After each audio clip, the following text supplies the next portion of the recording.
এখন কিন্তু পাকা তালের মৌসুম চলছে, আর সেই তালের রস দিয়ে আমি ঝটপট করে বানিয়ে নিলাম এরকম মজাদার একটি পিঠার রেসিপি। আমি রুনাস ব্লগ চ্যানেলে ওয়েলকাম জানিয়ে শুরু করছি আজকের ভিডিও।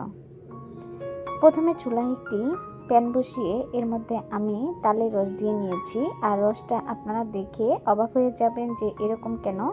আসলে আমি এটা ডিপ ফ্রিজে সংরক্ষণ করে রেখে দিয়েছিলাম, এর জন্য আইসে জমাট বেঁধে গিয়েছে, আর সেটা এখন চুলার মিডিয়াম আছে আমি এটা গলিয়ে নেব। এই যে দেখুন, রসটা কিন্তু জাল দেওয়ার পরে এরকম বের হয়ে গিয়েছে, আর এটা অনেকটাই ঘন হয়েছে।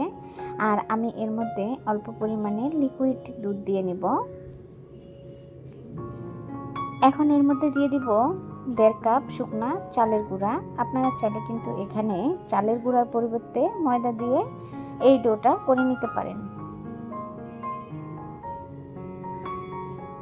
আমি চালের গুঁড়া আর তালের রস ভালো করে মিশিয়ে নিচ্ছি। এটা কিন্তু অবশ্যই একটু সময় নিয়ে মিশিয়ে নিতে হবে, এতে করে কিন্তু পারফেক্ট একটা ডো হবে। এটা আমি ঢাকনা দিয়ে ঢেকে এক সাইডে রেখে দিব, যাতে করে এটা ভাপে অনেকটাই সিদ্ধ হয়ে যায়। যেহেতু আমি চালের গুঁড়াগুলো ডিপ ফ্রিজে রেখে দিয়েছিলাম, সেজন্য কিন্তু একটু সময় নিয়ে করতে হবে। এখন চুলায় আরেকটা টপার বসিয়ে এর মধ্যে আমি নারকেল দিয়ে দিলাম, আর এগুলো আমি আগেই নারকেলগুলো কুড়িয়ে রেখে তারপর ডিপ ফ্রিজে রেখে দিয়েছিলাম। আপনারা কিন্তু দেখেই বুঝতে পাচ্ছেন। আর সব কিছু ডিপ ফ্রিজের থেকে বের করে আমি সাথে সাথে কেন করে নিচ্ছি সেটাও আপনাদের সাথে শেয়ার করছি।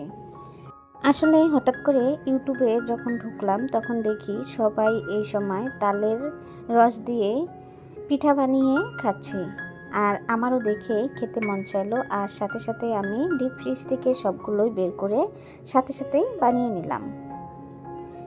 এই যে আমি এখন এর মধ্যে দিয়ে দিব পরিমাণ মতো চিনি। চিনিটা আপনারা যে পরিমাণের মিষ্টি খাবেন সেই পরিমাণের দিয়ে নেবেন। চিনি দিয়ে আমি নারকেলগুলো আরেকটু সময় ভেজে নেব, আর নারকেলগুলো অবশ্যই সময় নিয়ে ভেজে নিতে হবে, এতে করে পারফেক্টভাবে একটা পুর তৈরি হবে। আমি কিন্তু এভাবে ভেজে নিয়েছি, বেশি লাল করিনি, আপনারা কিন্তু দেখেই বুঝতে পাচ্ছেন। আর এটা আরেকটু সময় ভেজে নেব। এখন আমি যে ডোটা ঢাকনা দিয়ে ঢেকে রেখেছিলাম সেটা গরম অবস্থায় একটা প্লেটে ঢেলে নিচ্ছি।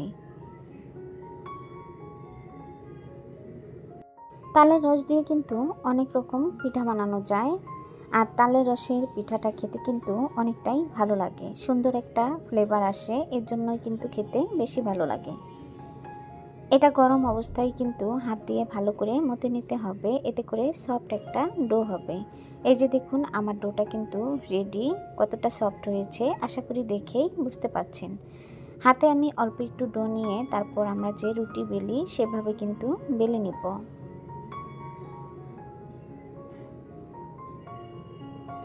একটু মোটা করে বেলে নিতে হবে।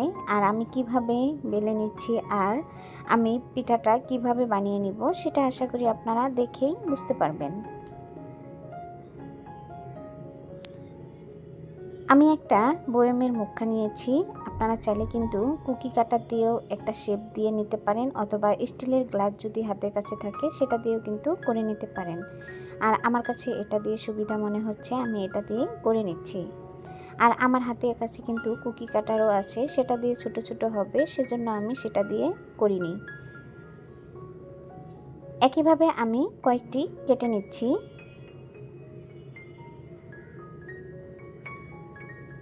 এই যে দেখুন, আমি একসাথে 5টা কেটে নিয়েছি।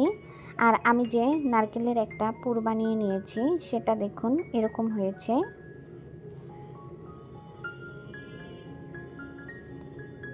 আমি এখন একটা পিঠা আপনাদেরকে বানিয়ে দেখাচ্ছি।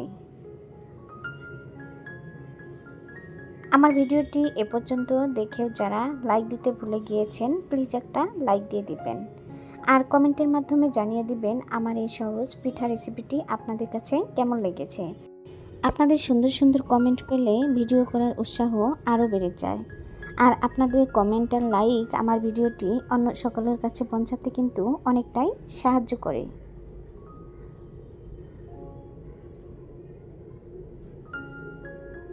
আমি কিভাবে ডিজাইন করে পিঠাটা বানিয়ে নিচ্ছি আশা করি কিন্তু দেখেই বুঝতে পাচ্ছেন। এটা বেশি কঠিন না, একদম সহজ এভাবে ডিজাইন করে নেওয়াটা। এই যে দেখুন আমি একটা পিঠা কিন্তু অলরেডি বানিয়ে নিয়েছি, আর একইভাবে আমি সবগুলো পিঠাই বানিয়ে নেব। আমার ভিডিওটি বেশি বড় হয়ে যাবে দেখে আমি একটাই আপনাদের সাথে বানিয়ে দেখালাম, বাকিগুলো আমি অফ ক্যামেরায় বানিয়ে নিয়েছি।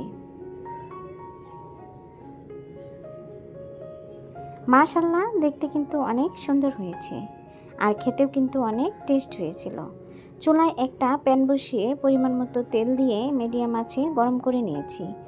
এরপর আমি পিঠাগুলো একটা একটা করে এর মধ্যে দিয়ে দিব। আমি একসাথে 3টা পিঠা দিয়ে ভেজে নিব।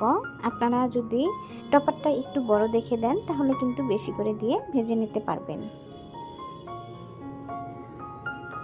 এক পাশে হয়ে গিয়েছে আর অন্য পাশে আমি উল্টিয়ে দিচ্ছি। উল্টিয়ে পাল্টিয়ে পিঠাগুলো আমি ক্রিস্পি করে ভেজে নেব।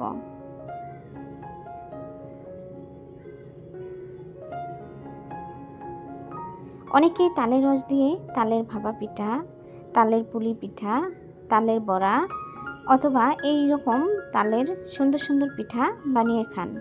তবে আমি যেভাবে এই পিঠাটা বানিয়ে নিয়েছি, এই পিঠাটি একদিন ট্রাই করে খেয়ে দেখবেন, ছোট বড় সবাই অনেক পছন্দ করবে।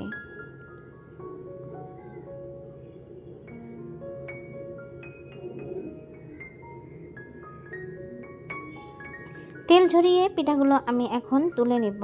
আমার পিঠাগুলো কিন্তু ভেজে নেওয়া শেষ। আপনারা কিন্তু দেখেই বুঝতে পাচ্ছেন আমি এরকম কালার করে ভেজে নিয়েছি। আপনারা যদি আরও বেশি করে কালার করে ভেজে নিতে চান তাহলে কিন্তু নিতে পারেন।